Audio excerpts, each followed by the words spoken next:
From Wandry Country, I'm Luke Sidham-Dundon, and today, on The Breakfast Wrap, scrutiny is growing over a deadly strike on a girls' school in Iran that now appears to have been carried out by the United States.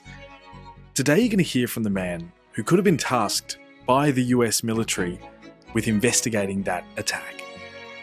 I spent 20 years doing airstrikes. How our command and the Secretary of Defense himself can't tell us where our own bombs and missiles have dropped is completely unacceptable at this point. You're going to hear from the Pentagon's former chief of civilian harm. We'll also get you the latest on Tehran's strategy from a former White House Iran advisor in both the Trump and Biden administrations. And we'll also discuss the fallout from the war here in Australia as concerns of fuel shortages grow. Everyone's telling us that there is no problem, and it's self-evidently and absolutely wrong. There are just areas like Gunnedah the other day that had no fuel. Yep, One Nation MP Barnaby Joyce will be here too. From the Radio National Breakfast team, this is The Breakfast Wrap.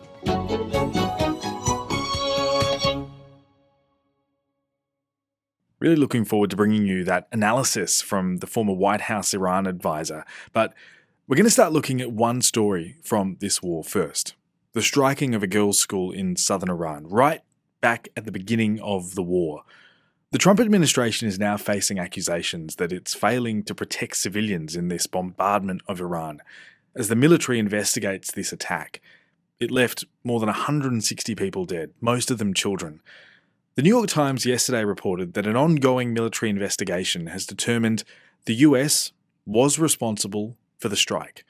It cited US officials and others familiar with the preliminary findings. Now, the body that would normally investigate this within the US military, the Civilian Harm Department at the Pentagon, was last year hollowed out by the Defense Secretary Pete Hegseth. Wes J. Bryant is the former chief of that branch.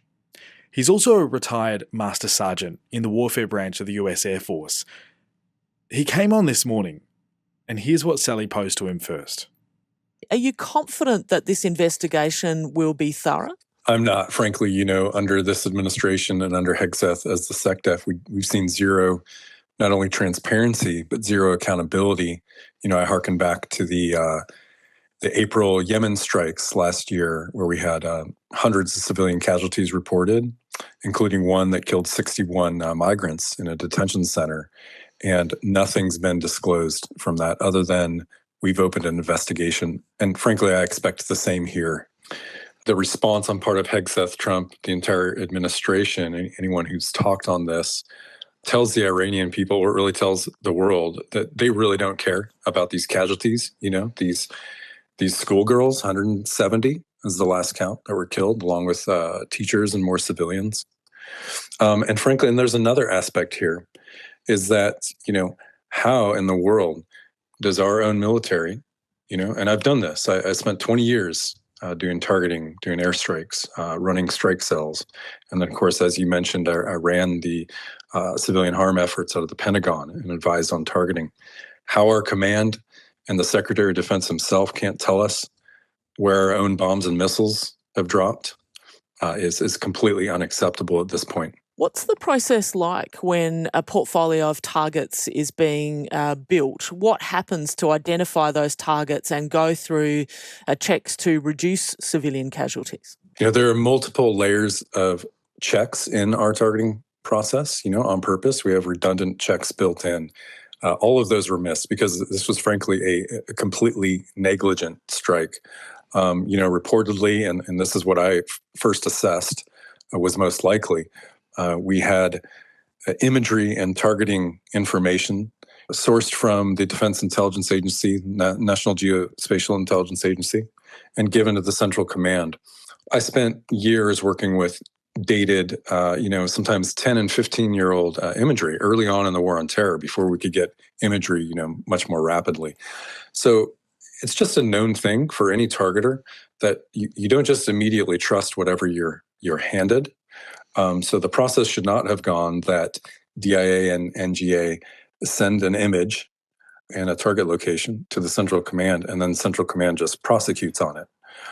There should have been redundant checks by that targeting team and targeting teams below Central Command to characterize every single building in that compound that was assessed as the Naval, Missile Command, and then conduct collateral damage assessment and analysis and assessment of risk to civilians and the pattern of life, the real-time or near real-time, what we call pattern of life in the civilian populace where those targets sit. Wes, what do you think about the argument that has been put forward by some defending the administration, and that is, look, there'll always be civilian casualties in war. This is what happens. We've got precision weaponry now, but this will still be a part of any campaign. Given your experience in this area, what do you say to that? It feels a bit like Israel's argument in Gaza. Yes, there will be civilian casualties in war, but there should not.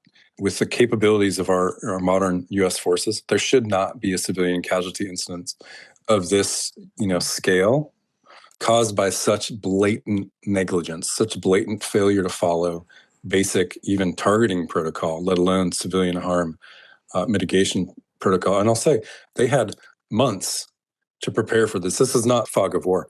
This absolutely is not. We had months and months, and arguably years, to prepare target sets here and to understand where civilians resided and where schools, of all things, where schools were that have been there for years. That voice you were listening to there was Wes J. Bryant. He is a former Air Force Master Sergeant, and he's the former chief of the Pentagon's Civilian Protection Department.